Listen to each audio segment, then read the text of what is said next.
Hello everyone, myself Siddharth Sherpa, back again with today's SST classes. So till yesterday we had learned how France had become a constitutional monarch. Is that clear? So we learned the situation of France, society, about the king, Louis XVI, how he used to rule the France and how he tried to impose or increase the taxes. So later on the middle class or the third estate got their right in the society or in constitution. They made a constitution for the country. They made certain rights. So as we had finished the chapter with the formation of constitution and the declaration of rights. So today we will be discussing about some of the various symbols that were used in the French society. Symbols that gave some meaning. यानी कि जो France में हम लोग देखे थे वो जो सिंबल्स यूज किया गया था वो किस लिए यूज किया गया था वो हम लोग आज देखेंगे. और हम लोग में फ्रांस में ये देखे थे कॉन्स्टिट्यूशन बनने के बाद जैसे कि मोनार्क बन गया था, कॉन्स्टिट्यूशन बन चुका था, monarch was still the head and active citizens, passive citizens हम लोग ने देख लिए, वोटिंग राइट सब कुछ देख लिए है. Before we move towards France becoming republic, monarch से हट के फिर रिपब्लिक बनने का जो समय आया था उससे पहले हम लोग कुछ ऐसे टर्म्स को डील करेंगे जो कि that were the political symbols used in the French society. So you all can see this is this image is the symbol of declaration of rights. So there are various symbols has been used in this declaration of right. So as you all can see, these are the law tablets. Okay, this you will see your cap, various things. ये सारे जो अभी हम circle किए हैं ये सारी चीज को हम लोग एक्सप्लेन करेंगे कि ये डिक्लेरेशन ऑफ राइट्स में इसका महत्व क्या था और what did they try to convey, या ये क्या मैसेज लोगों तक पहुंचाता था. और एक और चीज, ये सिंबल्स को क्यों बनाया गया. फर्स्ट सवाल आता है कि ये सिंबल्स को क्यों बनाया गया. तो हम लोग देखते हैं कि ये सिंबल्स को क्यों बनाया गया था.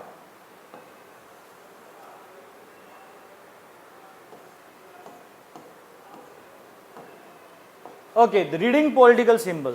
So when the majority of men in the 18th century could not read or write, जो फ्रेंच सोसाइटी था 18th सेंचुरी में जब कॉन्स्टिट्यूशन बन चुका था, I think you all remember जो मिडिल क्लास ने क्या किया था, थर्ड स्टेट्स को जो मैक्सिमम लोग तो एजुकेटेड नहीं थे तो वो लोगों को तक क्या करता था, अपना मैसेज कन्वे करने के लिए वो लोग ओपनली रोड्स पे खुल के चिल्ला के अपना मैसेज पढ़ के सुनाता था लोगों को.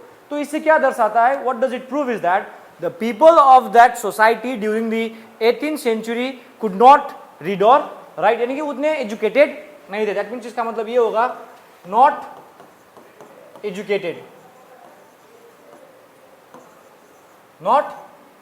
यानी कि उतने पढ़े लिखे नहीं थे. अब जब पढ़े लिखे नहीं थे तो पिक्चर सबको समझ में आता है ना, पिक्चर क्या बोल रहा है, एक मीनिंग होता है, हर एक सिंबल वो लोग ने क्या किया गया, सिंबल क्रिएट किया. So it's like this. So images and symbols were frequently used instead of printed words to communicate important ideas. Double time हुआ है. सो यू अंडरस्टैंड दैट कि majority of people were not able to read and write, यानी कि French society में पढ़े लिखे लोग कम थे. यू ऑल नो दैट 90% तो क्या थे, पीजेंट्स थे, and 10% that belong to the first state. ठीक है, तो 10% और 90% में 90% लोग उतने पढ़े लिखे नहीं थे. 90% में कुछ पढ़े लिखे थे, even though population was more those who were uneducated. So now instead of writing words, यानी कि शब्द लिख के मैसेज भेजता तो फिर क्या प्रॉब्लम आता कि लोग पढ़े लिखे नहीं है, वो लोग पढ़ नहीं पाएंगे और वो लोग का मैसेज समझ में नहीं आएगा वो लोग को. तो वो लोग ने क्या एक आइडिया यूज किया कि इंपॉर्टेंट आइडियाज, यानी कि बहुत अच्छे आइडियाज, इंपॉर्टेंट महत्वपूर्ण आइडियाज लोगों तक किसके जरिए पहुंचाया गया, symbols and images. They were frequently used. Symbols and images लगातार लोगों ने यूज किया ताकि अनपढ़ लोग, जो पढ़े लिखे सेक्शंस थे, जो uneducated sections of the society जो थे उनको क्या मिले, आइडियाज समझ में आए. So friends, society to Declaration of Right, the painting by Le Corbusier uses many such symbols to convey the content of Declaration of Rights. यानी कि Declaration of Rights में एक्चुअल में क्या कहा गया है. अब पढ़े लिखे लोग समझेंगे? नो, पढ़े लिखे लोग नहीं समझ पाएंगे. तो इसीलिए ले कॉर्ब्यूसियर जो थे उन्होंने क्या किया, एक पेंटिंग बनाया डिक्लेरेशन ऑफ राइट्स का. तो अब डिक्लेरेशन ऑफ राइट्स में तुम लोग देख सकते हो यहाँ पे इमेज.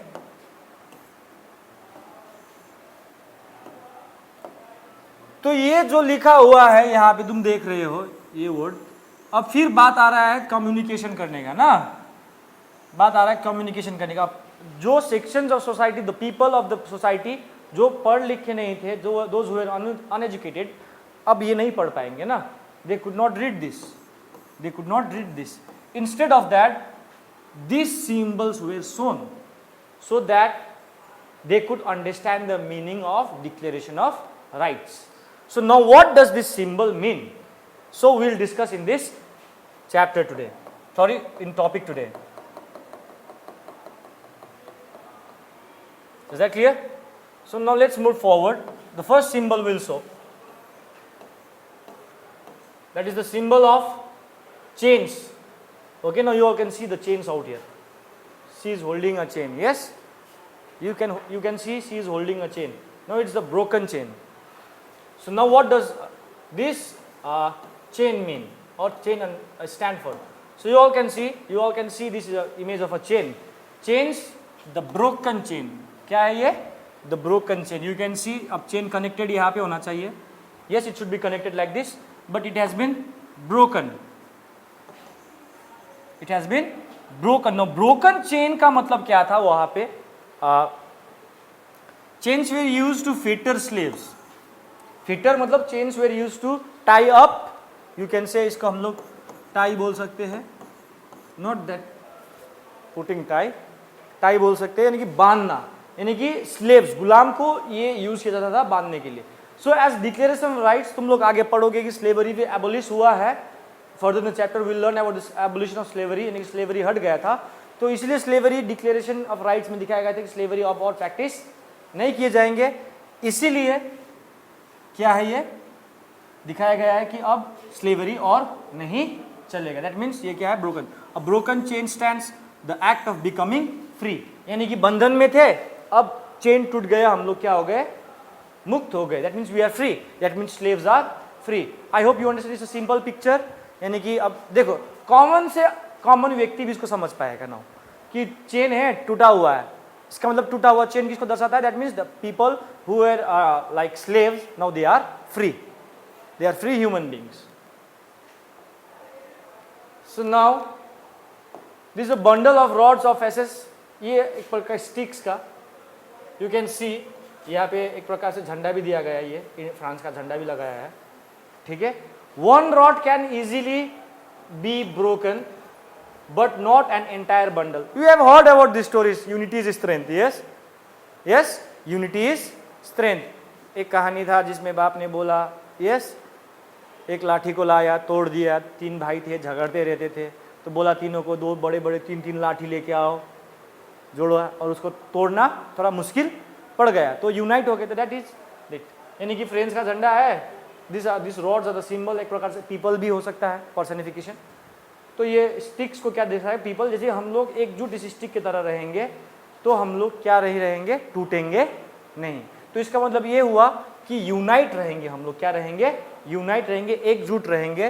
तो स्ट्रेंथ कहाँ पे रहता है, यूनिटी में ही रहता है. ये भी दिखाया गया. तो ये रॉड जो है, बंडल ऑफ रॉड्स, तुमको कहाँ मिलेगा, इमेज में देख सकते हो. Do you all see here? Yes, this is the bundle of sticks दिखाया गया है. So now next is eye within a triangle radiating light. Eye within a triangle radiating light. You can see a triangle, there is an eye यहाँ पे, it's radiating light.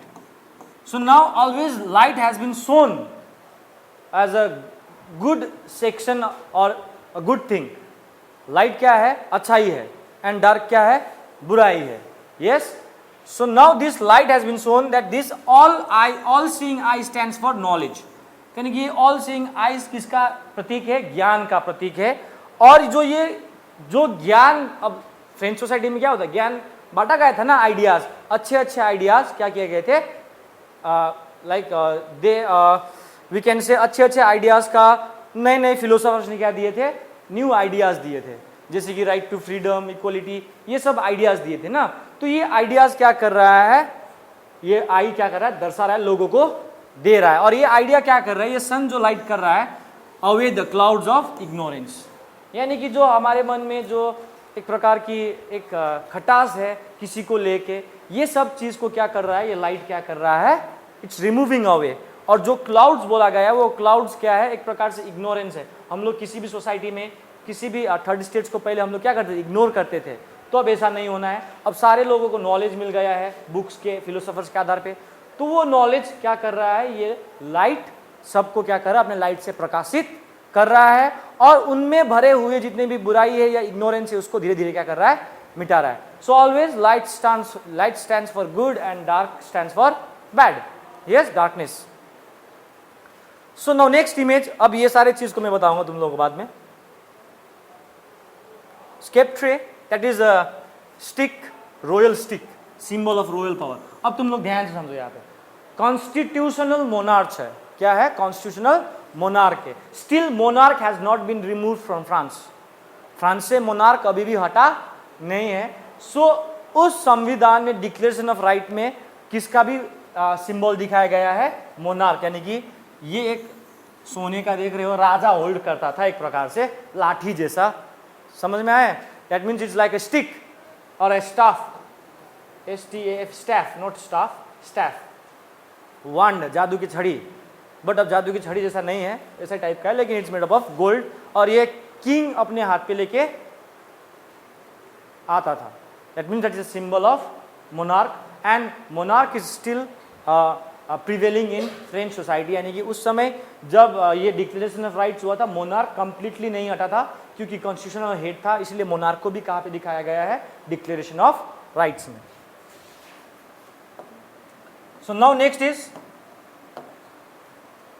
snake biting its tail to form a ring. So now it's a circle, you can see.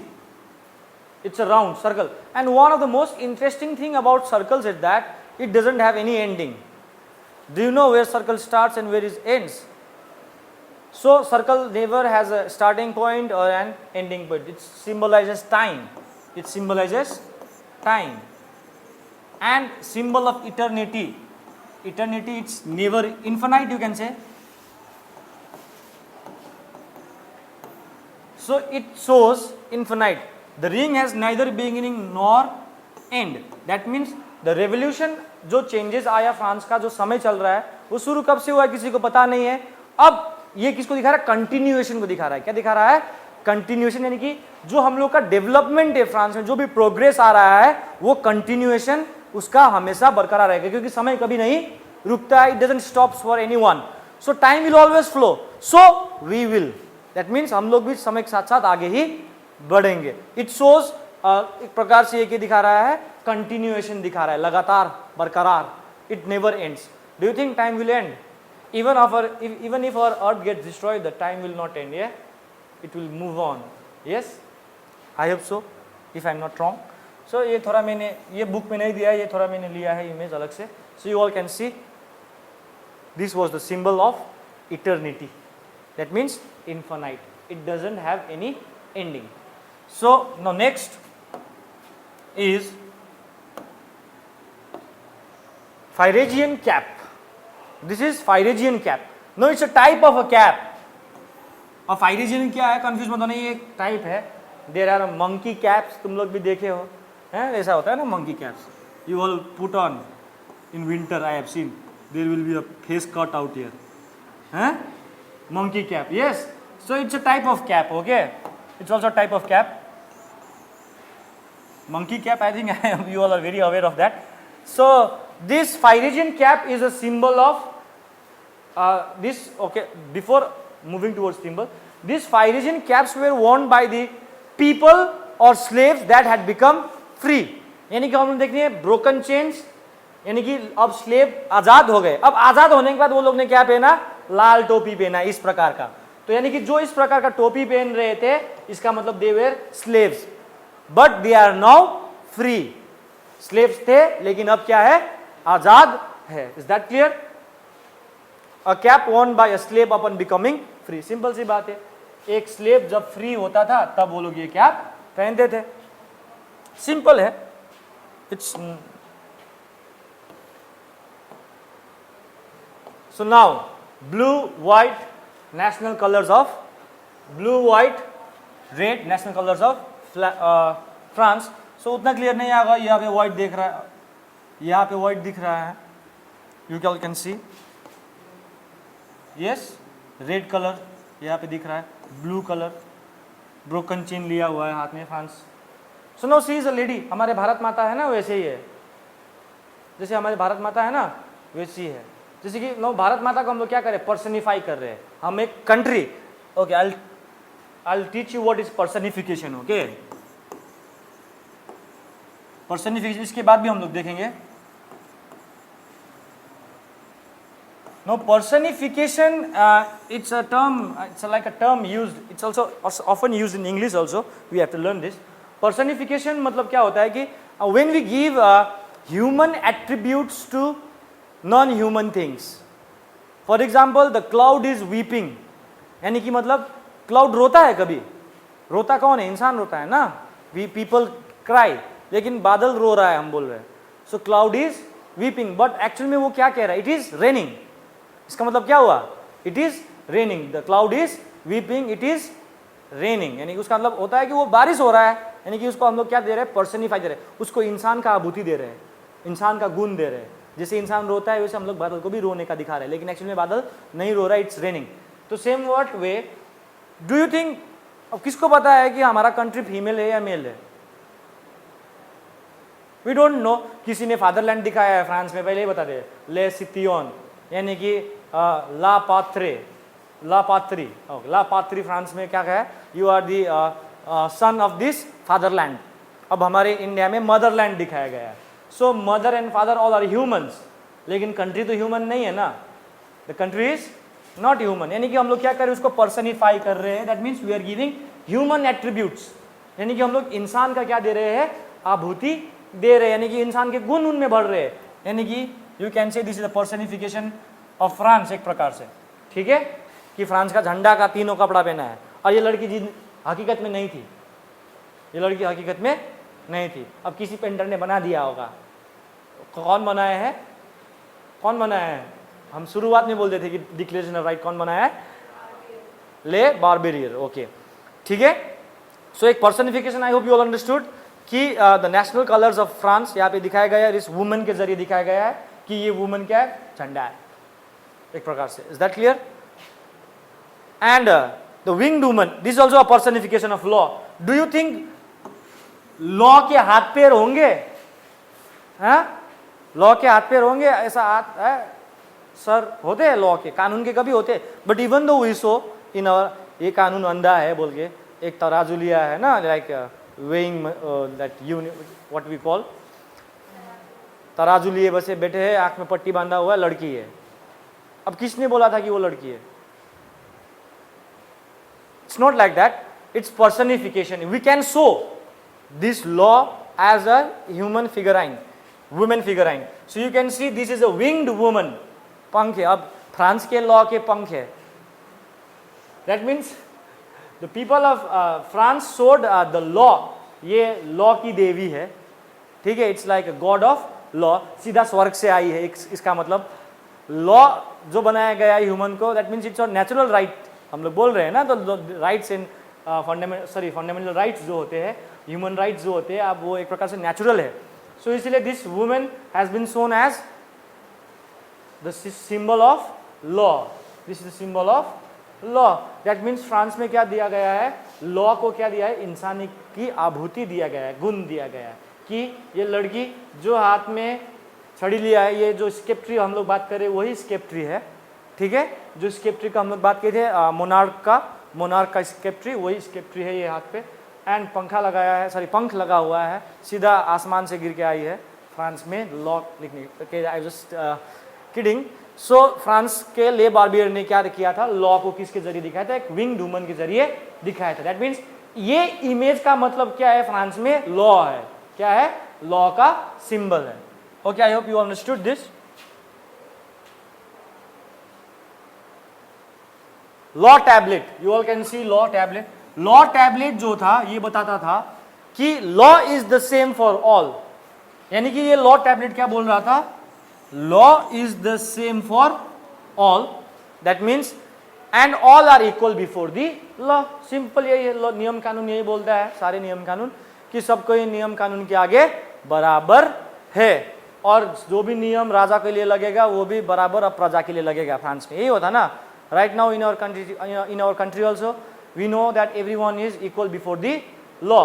So that means चाहे वो PM हो चाहे हम हो, दोनों के लिए लॉ अलग होगा। हो सकता है कि पीएम के लिए थोड़ा फैसिलिटी मिले अलग से, लेकिन लॉ एक ही है। जो क्राइम हम किए हैं, अगर पीएम ने भी सेम क्राइम किया है तो दोनों के लिए एक ही पनिशमेंट होंगे, ठीक है। So that means everyone is equal before the law.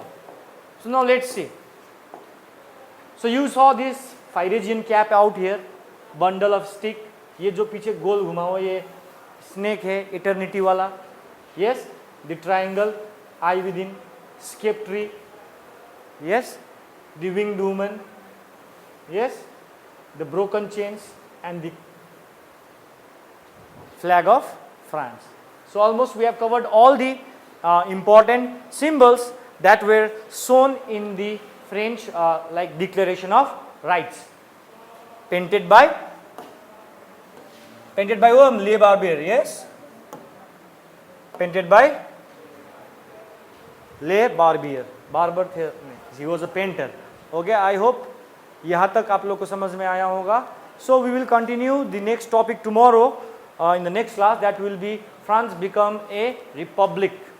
France abolishes monarch and becomes a republic. That means जो अब तुम लोग देख रहे हैं यहाँ पे, अभी तक हम लोग जहाँ पे पढ़े थे वहाँ पे राजा लुइस 16 अभी भी था। यू सॉ दैट लुइस 16 को पावर से थोड़ा कम पावर मिल गया था, लेकिन he was still a king. So now Louis 16 ऐसा क्या कर देता है कि उनको एग्जीक्यूट किया जाता है, ठीक है। नो, जैसे राजा मर गए, अब राजा मर गए, that means there is an end to a monarchial form of the government. So now France क्या कर देता है, लुइस 16 को हटा देता है, और जो कॉन्स्टिट्यूशनल मोनार्क था वो भी हटा देता है, डायरेक्टली क्या बन जाता है, रिपब्लिक बन जाता है। फिर उसके बाद फिर ऊपर चढ़ा होता रहता है, फिर नेपोलियन आता है, वही तक हम लोग को पहुंचना है। So we have almost completed more than 50%, I hope so, ठीक है, 50% around. So we will be covering the rest of the chapter in coming days. सो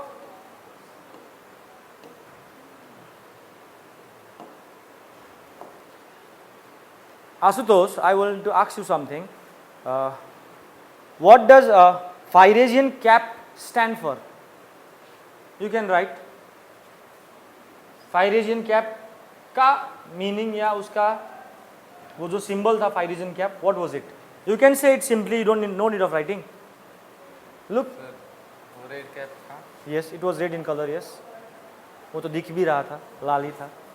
और उसका वो सिंबल जो था वो क्या था एक्चुअल में? That means you were not paying attention. Anyone?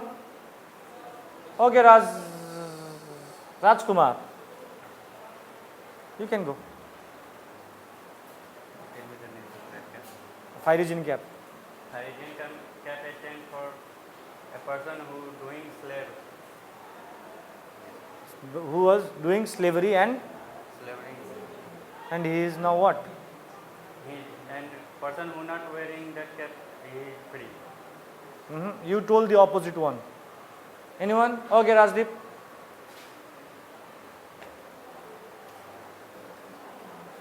You can say. It will be recorded. No worries. Fairesian cap is worn by slaves who become free. Very good. Fairesian caps were worn by the slaves who had already become free. Very good. Okay, scape tree जो एक stick था, staph जो हम लोग ने बोला, it stood for monarch. It stood for monarchical power. So why was that staff still shown in the Declaration of Rights? Anyone can say? Okay, Sanjana, come. You raise your hand, boys. Yes, it's here. You can speak. Sir France से अभी भी monarch को नहीं हटाया गया था, इसलिए जो स्केप्ट्री हाँ। सिंबल था वो अभी भी इंडियन फ्रांस के कॉन्स्टिट्यूशन में रखा गया The था। Declaration of Rights में रखा गया था. Okay, very good, go. So now I will be asking not only in today's topic. Okay, before I move further, does still anyone has any kind of problem? आज के topic में. Adul, do you have any problem? So now, let's see what did I teach today.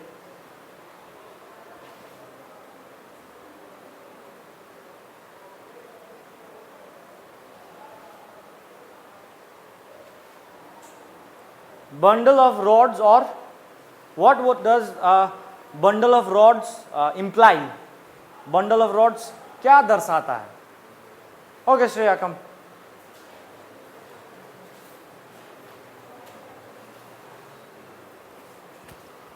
Do you want mic? Your voice is very okay. Bundle of rod से इधर आता है कि अगर हम एक साथ रहें तो हमें कोई नहीं तोड़ सकता है। It means unity. Unity. Very good. Very good. That means bundle of rods shows that if you are kept together, that means we will all be united. Yes. And the main moral is that strength lies in unity, or in unity lies strength. Is that clear? Anyone having any doubt from today's topic? No. So I would like to end this today's topic here. Thank you and stay safe.